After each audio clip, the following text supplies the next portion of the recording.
বিসমিল্লাহির রহমানির রহিম। আসসালামু আলাইকুম।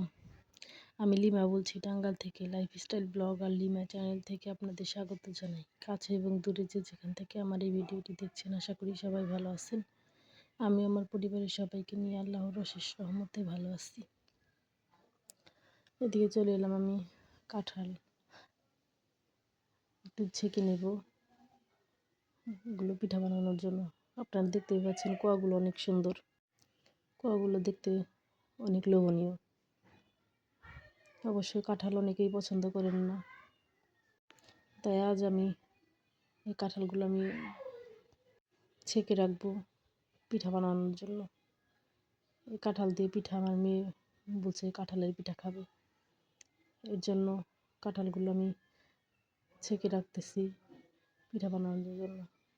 অবশ্যই পিঠাটা আজকে বানাবো না, এগুলো ছেঁকে আজকে রেখে দেবো আমি ফ্রিজে, তারপরে একদিন বের করে পিঠা বানাবো। যেদিন পিঠাটা বানাই অবশ্যই আপনাদের রেসিপিটা শেয়ার করব, আমি কী পিঠা বানাই।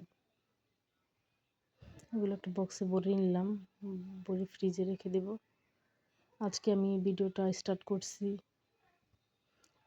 দুপুর থেকে, দুপুরে খাওয়া দাওয়ার পরে থেকে আমি ভিডিওটা স্টার্ট করেছি।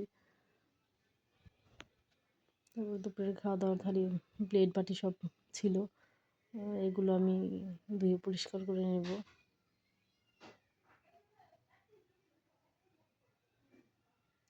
প্লেটগুলো সুন্দর করে মেজে ঘষে তারপরে এগুলো ধুয়ে নেব। আমরা গ্রামে থাকি, গ্রামের বাড়িতে সবারই তো বেসিন নেই, এর জন্য আমাদের সব কলপাড়েই পরিষ্কার করতে হয়।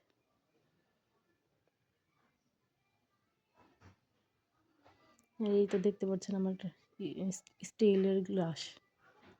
তো আমার ছোট বাচ্চা আছে, এর জন্য আমি কাঁচের গ্লাস ইউজ করতে পারি না, এর জন্য আমার এই গ্লাসগুলা ব্যবহার করতে হয়। অবশ্যই কাঁচের গ্লাস ছাড়া পানি খেতে পারি না, অভ্যেস হয়ে গেছে ওটাতে, কিন্তু বাচ্চা আছে অনেক ঝামেলা করে, এর জন্যই আর কি এরকম গ্লাস ব্যবহার করা।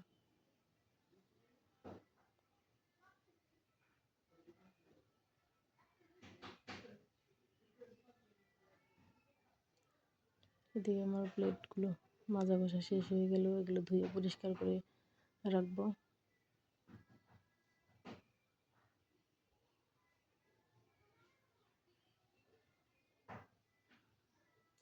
আমাদের গ্রামের বাড়িতে দেখা যায় যে অনেক কাজই অন্যরকমভাবে করতে হয়, কিন্তু গ্রামে যারা থাকে বা যারা শহর থেকে গ্রামে বেড়াতে আসে তারা অবশ্যই জানে গ্রামের ফিলিংসটা অন্যরকম, শান্তি লাগে।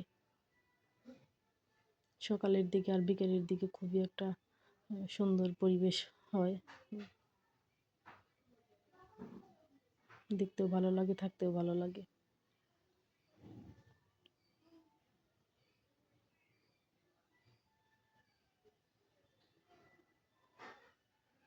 এদিকে এখন সব প্লেটগুলো ধুয়ে নেব। কাজ সবটাই তো দেখানো যায় না, সবটা দেখাতে গেলে ভিডিওটা অনেক লং হয়ে যায়, কারণ আমি খুব ছোট্ট একটা ইউটিউবার, এত লং লং ভিডিও দিলে মানুষ দেখবে না, তাই ছোট ছোট ভিডিও দেওয়ার চেষ্টা করি। এদিকে বিকেলবেলায় চলে এলাম আম কাটতে, মেয়ে পড়তে বসেছে, বলেছি একটা আম কেটে দেই, তাই আমটা কাটতে চলে এলাম।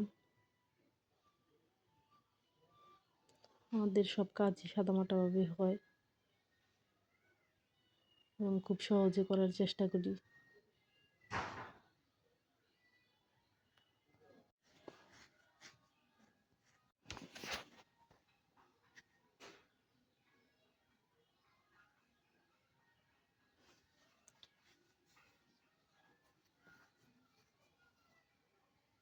এদিকে বড় আম, মানে একটা আমেই প্লেট ভরে যায়।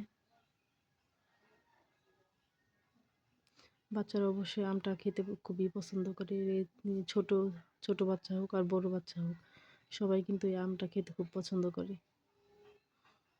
তাই আমার বাচ্চারাও ব্যতিক্রম না, ওরাও আম খেতে খুব পছন্দ করে। আম কাটা শেষ